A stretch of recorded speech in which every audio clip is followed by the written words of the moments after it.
शस्त्र उठा लो, छोड़ो मेहंदी खड़क संभालो। सुनो द्रौपदी शस्त्र उठा लो, छोड़ो मेहंदी खड़क संभालो। अब गोविंद ना आएंगे, धूत बिठाए बैठे शकुनी सब मस्तक बिक जाएंगे। सुनो द्रौपदी शस्त्र उठा लो, अब गोविंद ना आएंगे। कल तक केवल अंधा राजा, आज गूंगा बहरा भी है। कल तक केवल अंधा राजा, आज गूंगा बहरा भी है। होठ सी दिए हैं जनता के, कानों पर पहरा भी है।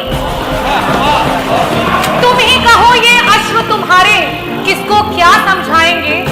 सुनो द्रौपदी शस्त्र उठा लो, अब गोविंद ना आएंगे, अब गोविंद ना आएंगे। बहुत बहुत जब तक पक्ष और विपक्ष साथ में बैठता है तभी तक हमारा लोकतंत्र मजबूत है, और जिस दिन यहाँ से विपक्ष हट जाएगा उस दिन लोकतंत्र की धज्जियां उड़ जाएंगी। कुछ तो लोग कहेंगे, लोगों का काम है कहना, पर अब हमको चुप नहीं रहना। रोशनी गुजर गई ख्वाबों को बनाने में, रातों की नींद गुजर गई बच्चों को सुलाने में। जिस घर में मेरे नाम की तख्ती भी नहीं, जिस घर में मेरे नाम की तख्ती भी नहीं, सारी उम्र गुजर गई उस घर को सजाने में।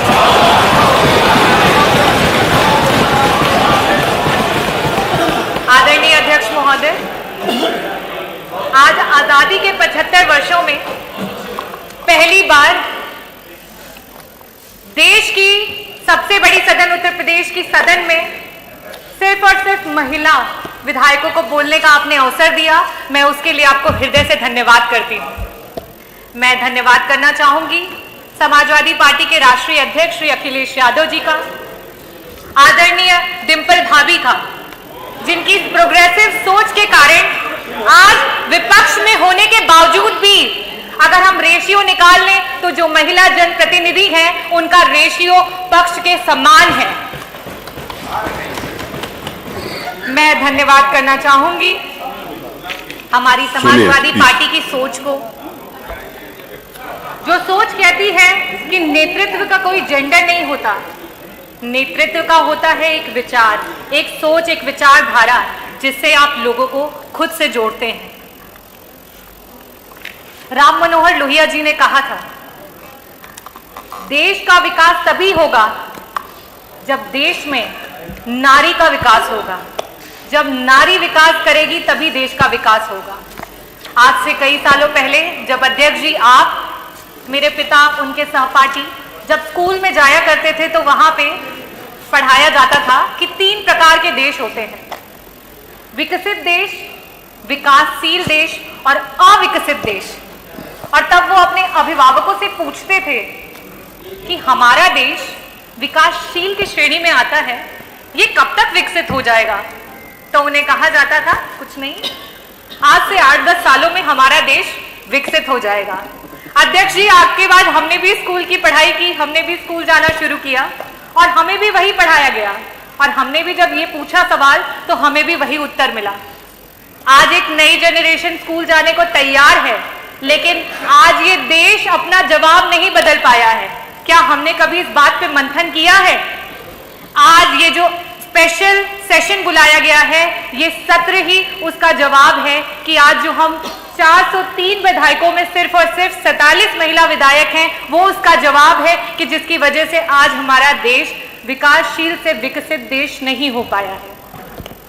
मैं आज बताना चाहती हूं कि अगर हम देश में देखें कि महिलाओं का राजनीति में नेतृत्व के परसेंटेज को निकालें तो सिर्फ और सिर्फ 9% महिलाएं हैं जो पूरे देश में जनप्रतिनिधि के रूप में अपना नेतृत्व कर रही हैं।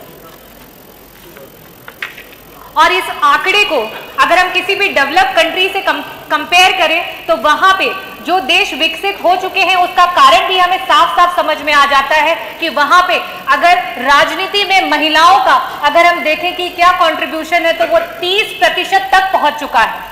और हमें भी अब इस पे विचार करना जरूरी है। और इस सदन के माध्यम से मैं आग्रह करना चाहूंगी कि महिलाओं को हर क्षेत्र में आरक्षण देने की जिम्मेदारी इस सरकार को उठानी चाहिए, इस प्रदेश को उठानी चाहिए और इस देश को उठानी चाहिए।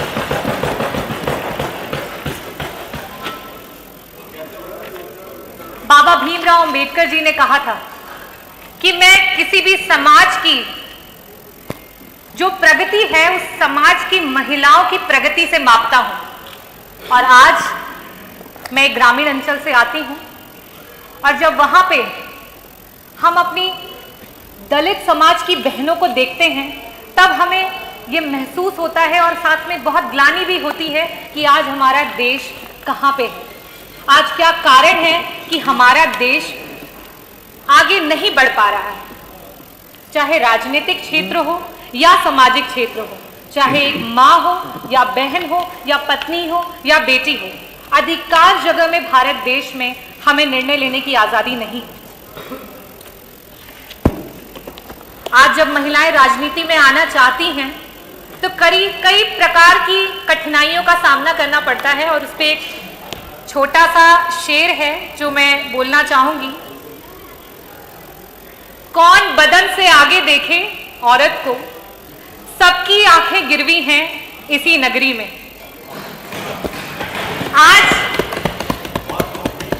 आज भी अगर औरत कुछ अच्छा नहीं कर पाती है तो आज हमें सुनने को मिलता है ये तो औरत है, इतना बड़ा दायित्व इसे दे दिया, कहां से कर पाती। और अगर किसी तरीके से वो औरत अच्छा कर जाती है तो उसे कहते हैं अच्छा, ऐसे कैसे अच्छा कर दिया, ऐसा क्या किया होगा उसने। इस सोच को बदलने की जरूरत है। मैं इस सोच के लिए ये बोलना चाहूंगी कि आज इस प्रदेश को, इस देश को एक मकसद के साथ हमारे प्रदेश की और देश की महिलाओं को बढ़ाने के लिए सोचना होगा। स्वामी विवेकानंद जी ने कहा था कि अगर किसी मकसद के लिए खड़े हो तो एक वृक्ष की तरह खड़े हो और गिरो तो एक बीज की तरह, ताकि दोबारा से उग करके उसी मकसद के लिए दोबारा से जंग लड़ सको।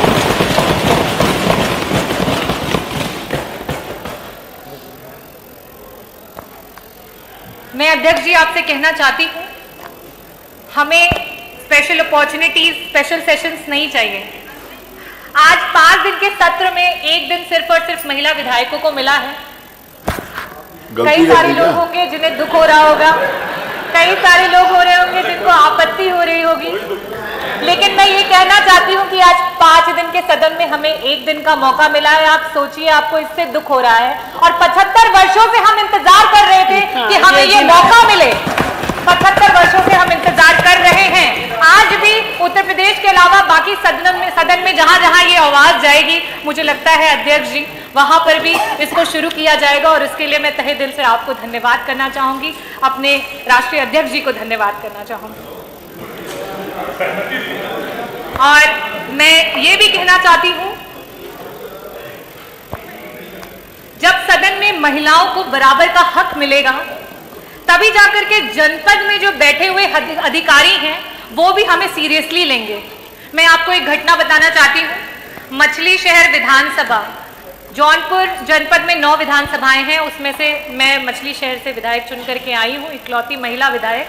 और मेरे यहाँ की जो रोडों की स्थिति है वो बहुत ही खराब है। मैंने पिछले सदन में भी उन बातों को उठाया था और बड़ी मुश्किल से एक रोड है जो स्वीकृत होकर बननी शुरू हुई। जब वो रोड बनी तो उस पर जब शीलपट लगा तो उस पर हमारे जो नेबर के हमारे पड़ोसी विधायक हैं उनका नाम लिख करके आ गया। तो आज अधिकारियों की भी ये सोच है कि अरे ये तो महिला है, ये क्या कर लेगी, और ऊपर से ये विपक्ष की महिला है तो ये क्या कर लेगी। हमें इसको बदलना होगा, हमें इसे बदलना होगा। मैं सरकार से अनुरोध करूंगी कि इस तरीके की सोच पे अंकुश लगाया जाए। साथ ही साथ मैं अपनी महिलाओं को भी कहना चाहूंगी कि ये वक्त आ गया है कि हमें आगे बढ़ना होगा, हमें देश का प्रतिनिधि बनना होगा, हमें आगे बढ़ करके देश को तरक्की के रास्ते पे लेके जाना होगा। अब हमें ये नहीं सोचना है कि लोग क्या कहेंगे और समाज क्या कहेगा, क्योंकि कुछ तो लोग कहेंगे, लोगों का काम है कहना, पर अब हमको चुप नहीं रहना। मैं एक ग्रामीण अंचल से आती हूँ। मैं आज जो मुझे मौका मिला है उसके माध्यम से अपने विधानसभा की सारी मेरी माताओं और बहनों को दिल से धन्यवाद करती हूँ कि उन्होंने मुझ पे इतना भरोसा जताया और मुझे जिता करके यहाँ पे भेजा। मैं साथ ही साथ ये भी बोलना चाहती हूँ कि आज हम भारतीय बड़े आधुनिक बनते हैं, हर बात पे बड़ी बेबाकी से चर्चा करते हैं, लेकिन जब बात आती है महिला के सशक्तिकरण की तो ना जाने हम क्यों चुप्पी साध लेते हैं। हम क्यों भूल जाते हैं कि भारत की आजादी में महिलाओं का बलिदान कहीं से कम नहीं था, चाहे वो रानी लक्ष्मी बाई रही हो, चाहे वो झलकारी देवी रही हो, चाहे महारानी अहिल्याबाई होलकर रही हो, चाहे ज्योतिबा फूले जी रही हो, और साथ ही साथ चाहे वो मातंगी देवी रही हो जिन्होंने वंदे मातरम कहते कहते अपने प्राणों की आहुति दे दी, चाहे वो कनकलता रही हो जिन्होंने 17 साल की उम्र में हाथ में राष्ट्रीय ध्वज को लिए वीर गति को प्राप्त हो गई हो। हमें उन बातों को नहीं भूलना चाहिए और शायद इन्हीं बातों को भूलने की वजह से आज महिलाएं पीछे छूटती चली जा रही हैं। मैं आज इस सदन के माध्यम से ये कहना चाहती हूँ, मैं ग्रामीण अंचल से आती हूँ और वहां पे मैंने कई बार सुना है, तो मैंने कहा कि यहाँ से एक मैसेज देना बहुत जरूरी है। बहुत सारे लोगों को ऐसा लगता है कि हम महिला के प्रतिनिधित्व में पीछे उसके चल रहे हैं, हम कैसे महिला के पीछे चल सकते हैं।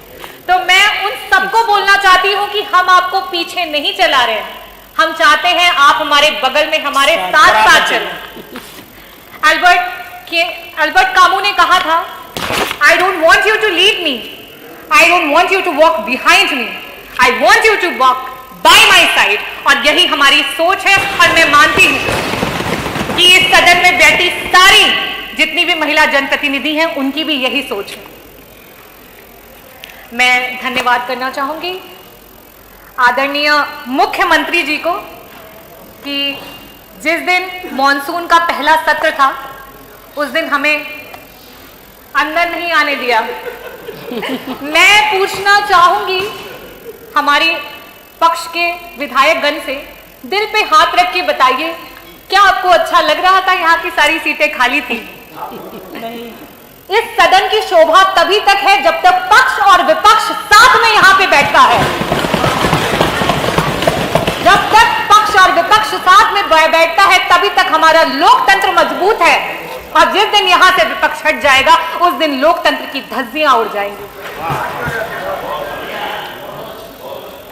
और उसी प्रकार से मैं कहना चाहूंगी, रोका गया है। रजनी जी, अरे आप बोलिए। मैं माननीय मंत्री जी को बताना चाहती हूँ। नहीं, कोई जवाब, मैंने उनको मना कर दिया, आप अपनी बात जी।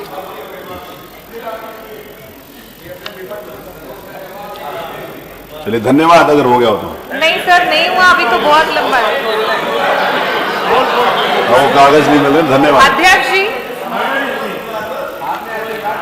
नहीं, कागज नहीं मिल रहा, इसी को बोला। मुख्यमंत्री जी को धन्यवाद कर रही थी कि जैसे कि हमें आने नहीं दिया, तो उस दिन यहाँ पे आपके पॉलिसीज की पर्चियां बट रही थी, तो मैं बहुत बहुत धन्यवाद प्रकट करना चाहूंगी कि वो पॉलिसीज की पर्चियां हमें भी मिली। तो मैं उसके बारे में बताना चाहती हूँ। उसमें आपने विवाह के लिए कन्या अनुदान देने का एक संकल्प लिया है। कोरोना काल में बहुत सारे गरीब परिवार अपने बच्चों की शादी नहीं कर पाए। वो गरीब माता पिताओं ने अभी कुछ महीने पहले जब शादी का सीजन था तब वो अपने बच्चों की शादी कर रहे थे। मेरे विधानसभा से ना जाने कितने परिवार हैं जिन्होंने उस अनुदान पे आस लगाए बैठे हुए थे, और आज वो शादी को बीते हुए 4 से 5 से 6 महीने हो चुके हैं और आपका अनुदान नहीं आया है। और जब आपकी अधिकारी से बात करते हो तो वो कहते हैं मैडम हमारे पास कोई बजट ही नहीं है इसके लिए। तो मैं कहना चाहती हूँ कि आपकी पॉलिसीज सिर्फ कागजी हैं। उन पॉलिसीज का जमीन पे कोई भी कहीं पे कोई रिकॉर्ड नहीं है। मैं आज कहा गया माननीय मुख्यमंत्री जी द्वारा कि हम अपने जो भी हमारी प्रॉब्लम्स हैं उन्हें बता सकते हैं और एक सकारात्मक तरीके से इस पर डिस्कशन कर सकते हैं। तो मैं आपको ये बताना चाहती हूँ कि मे भी ऐसा हो सकता है कि आप सच्चाई से अपरिचित हो, तो मैं आपको ये बताना चाहती हूँ, अवगत कराना चाहती हूँ और एक रिक्वेस्ट भी करना चाहती हूँ कि जो आपकी पॉलिसीज हैं वो लोगों तक नहीं पहुंच पा रही हैं, इसके लिए एक डेलीगेशंस की टीम बनाई जाए।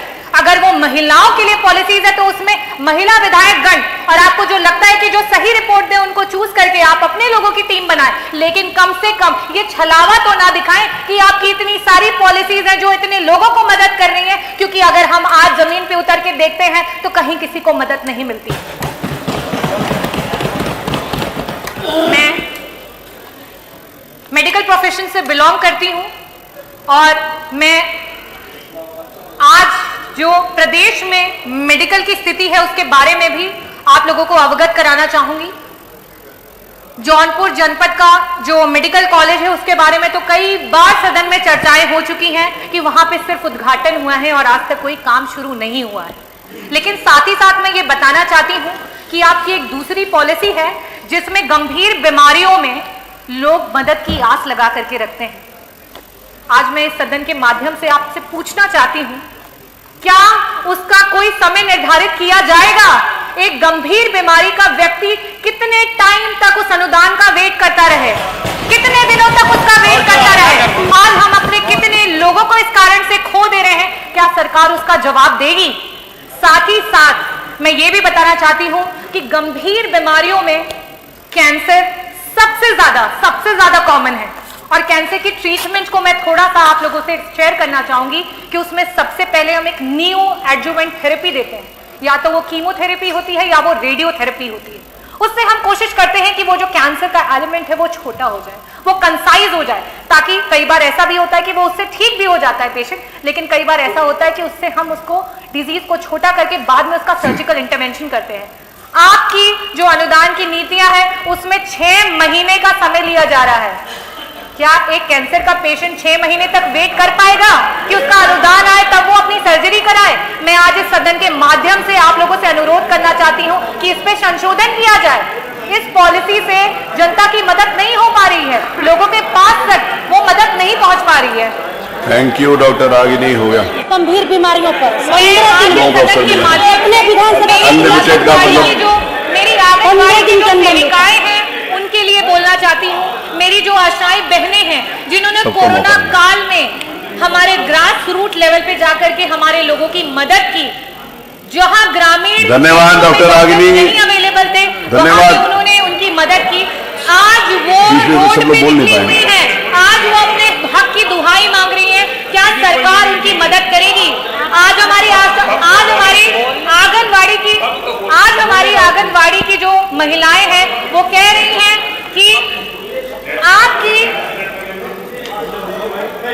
अरे कंपेयर नहीं करिए किसी के साथ, महिलाएं कह रही है सारी बातें सबने बोलना है ना, महंगाई के कारण उनकी कमर। महबूब जी आप आखिरी तक बैठेंगे। आज जब मार्केट में तेल 200 रुपए किलो है रिफाइंड ऑयल, तो उन्हें सिर्फ 120 रुपए मानक मिलता है। आज जब मूंग की दाल मार्केट में 100 रुपए की है तो उन्हें सिर्फ और सिर्फ 59 रुपए मिलता है। आज जब मार्केट में आलू 30 रुपए किलो है तो उन्हें सिर्फ 7 रुपए मिलता है। आज उनकी मांगों को कौन सुनेगा? कौन उनकी दुहाई को सुनेगा? मैं साथ ही साथ बात करना चाहूंगी NRLM की जो हमारी बहनें हैं, जिन्होंने आपके चुनाव के दौरान आपकी रैलियों में ढेर सारी भीड़ जुटाने का काम किया। आज वो अपनी मांग कर रही है, आज वो अपनी दुहाई बोल रही है, कौन सुनेगा उनकी बातों को? मैं बहुत गर्वित महसूस करती हूं कि जिस समय भाजपा की सरकार ग्रामीण क्षेत्रों में बिजली कटौती करने में व्यस्त थी, उस दौरान मेरे क्षेत्र से कई सारे बच्चे हैं जिन्होंने बोर्ड्स में 95% अबव मार्क्स स्कोर किए, और साथ ही साथ आपका जो नेशनल एग्जामिनेशन होता है मेडिकल का, उसमें 7 से 10 बच्चों ने उसमें रैंक निकाला है। तो मैं आप लोगों को ये बताना चाहती हूँ और साथ ही साथ ये भी कहना चाहती हूँ, जबकि मैंने पिछले सदन में भी कहा था कि ग्रामीण इलाके के बच्चे कहीं से भी मानसिक रूप से शहरी बच्चों से कम नहीं है, लेकिन आज उनके पास वो व्यवस्था नहीं है। आज स्कूल माध्यमिक हो, प्राइमरी हो, हायर सेकेंडरी स्कूल हो, उनके रास्तों को मेन रास्तों से नहीं जोड़ा गया है। आज जब उनके परिवार वाले, उनके घर वाले उन्हें स्कूल तक छोड़ने जाते हैं, वहां रोड पे उनके एक्सीडेंट्स हो जाते हैं। इस पे सरकार कब मंथन करेगी? कब इसका असली आईना आप लोग देखेंगे? ये खत्म हो गया तो पेपर खत्म हो गया तो आगे।